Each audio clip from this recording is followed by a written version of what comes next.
Guys, আমরা আজকে উঠবো বাংলাদেশের সবচেয়ে নিম্নমানের নৌকাগুলোর ভিতর একটাতে এবং বাংলাদেশের সবচেয়ে উচ্চমানের নৌকাগুলোর ভিতর একটাতে এবং দেখার চেষ্টা করব কোন নৌকাতে কেমন সুবিধা এবং কেমন অসুবিধা।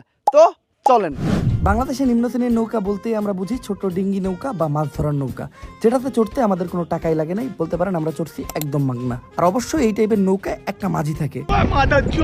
যেহেতু নৌকাটা আমরা একদম মাগনা পাইছিলাম, তো নৌকার কন্ডিশন তেমন একটা ভালো ছিল না। নৌকায় মানুষের ক্যাপাবিলিটি ছিল 4 জনের উইথ মাঝি, বাট 4 জন ওঠার পর একটা জিনিস রিয়েলাইজ করি যে এই নৌকা 4 জন নিয়ে সার্ভাইভ করতে পারবো না, তো একজনটা আমরা পারেই রেখে যাই এবং তারপরেই আমাদের মাঝি আমাদের নৌকাটা চালাতে সক্ষম হয়। এই ধরনের নৌকায় কোনো ছাদ থাকে না, যার ফলে রোদ মাথার উপর আইসা বলে নৌকাটা ছিল বেশ ভাঙাচুরা আর পুরানো, দেখে মনে হইতেছিল অনেকদিন কেউ এই নৌকাটা ব্যবহার করে নাই। অবশ্য নৌকায় বেশ কয়েক জায়গায় ভাঙাও ছিল, যেটা দিয়ে পানিও ঢুকতেছিল।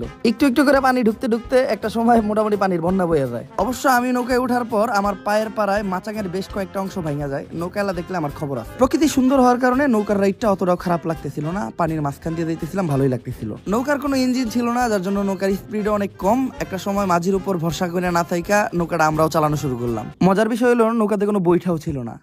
প্রায় অনেকক্ষণ নৌকা রাইড করার পর আমরা মোটামুটি ক্লান্ত, তো এমন একটা জায়গায় আসলাম যেটা হলো মৎস্য খামার, যে জায়গায় মাছ ধরা নিষেধ। কিন্তু পরে বুঝতে পারলাম এই জায়গায় মাছ ধরা নিষেধ থাকলেও পোলাপান এই জায়গায় মাছই ধরতেছিল।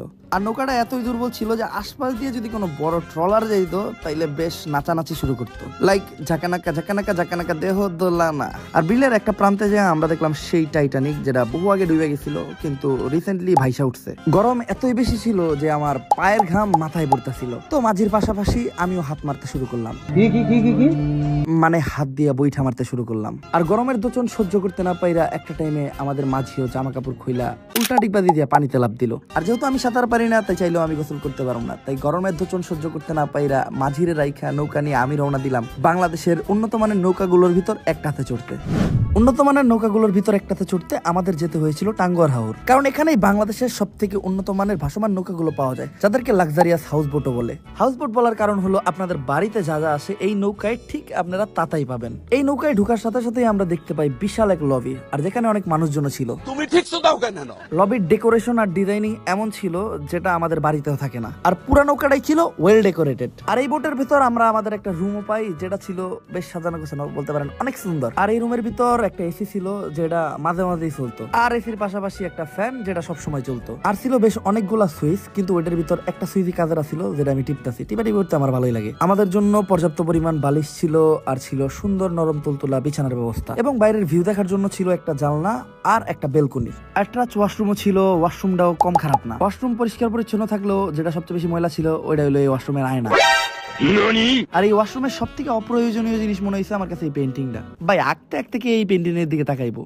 ওয়াশরুমে একটা ঝর্ণাও ছিল, যেটা দিয়া পানি বাইর হয় না, তবে যে কলটা ছিল কলটা দিয়া মোটামুটি আকারে ভালোই পানি বাইর হয়, কম খারাপ না। আর এত সুন্দর তুলতুলা বিছনা দেখা আমার ঘুমাইতে মন চাইছিল, তো আমি একটু ঘুমাই নেই। ও একটা খেতাও দিছিল, যেটা গায়ে দিয়ে নিলেই ভালো হয়। আর সবচেয়ে ইন্টারেস্টিং পার্ট, নামাজ পড়ার জন্য তারা একটা জায়নামাজও দিছিল, এবং সবার প্রয়োজনীয় চার্জিং পোর্ট, যেটা অলরেডি আমি আমার মোবাইলটা চার্জে লাগিয়ে রাখছি। আর রুমের ভিতরে একটা মিরর ছিল, যেটাতে ময়লার জন্য আমার চেহারা দেখা যাইতেছিল না। আর এই বোটে কিন্তু আমরা 5 বেলার খাবার পাবো আর বেশ কয়েকবারের নাস্তা, তো অলরেডি আমার নাস্তা চলে আসছে, এবং বোটের খাবারের কোয়ালিটিও ভালো, বলতে পারেন সেই স্বাদ। আর এই হাউস বোট গুলার সব থেকে ইন্টারেস্টিং পার্ট হলো এই বোট গুলার ছাদ, আর ছাদে যাওয়ার জন্য যৌথ একটা সিঁড়িও ছিল, আর ছাদে অসংখ্য মানুষ যে যার মতো প্রকৃতি দেখে সময় কাটাইতেছে। আর এই বোটের মানুষের ক্যাপাসিটি আই থিঙ্ক 20 থেকে 22 জনের, এর বেশি হইতে পারে বা কম হইতে পারে, আমি ঠিক জানি না। আর বলতে পারেন পুরো বোটটাই ভরা ছিল ফ্যামিলি ফ্রেন্ডস, যে যার মতো যারা নিয়ে পারছে তারা নিয়ে আসছে। আর এই বোটের ছাদে আরাম করার জন্য বেঞ্চ সহ বেডের ব্যবস্থাও ছিল, কিন্তু কেন জানি এগুলাতে মানুষ জামা কাপড়ই নাড়ছে। জামা কাপড় পর্যন্ত তো ঠিকই ছিল, তাই বইলা এইটা কি জাঙ্গিয়া?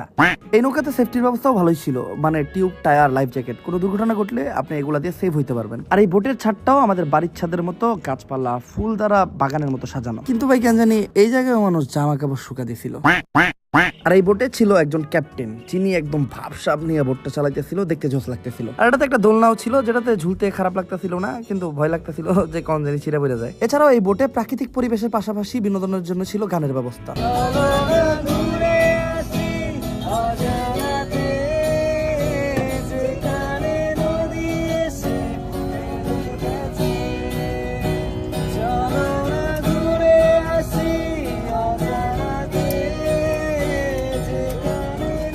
আর ছেলেটা গানটাও গাইছে অনেক জোস। আর এত কিছুর সাথে এই বোটে আমাদের পার পার্সন খরচ পড়ছে 6,000 টাকার উপরে। আমি জানি না এটা ওয়ার্থ ইট নাকি না। আসলে কিছু জিনিস টাকা দিয়ে বিবেচনা করা যায় না। আমি 2 ধরনের নৌকারই মজা নিচ্ছি, এখন আপনাদের পালা। আজকের মতো এই পর্যন্তই, আল্লাহ হাফেজ।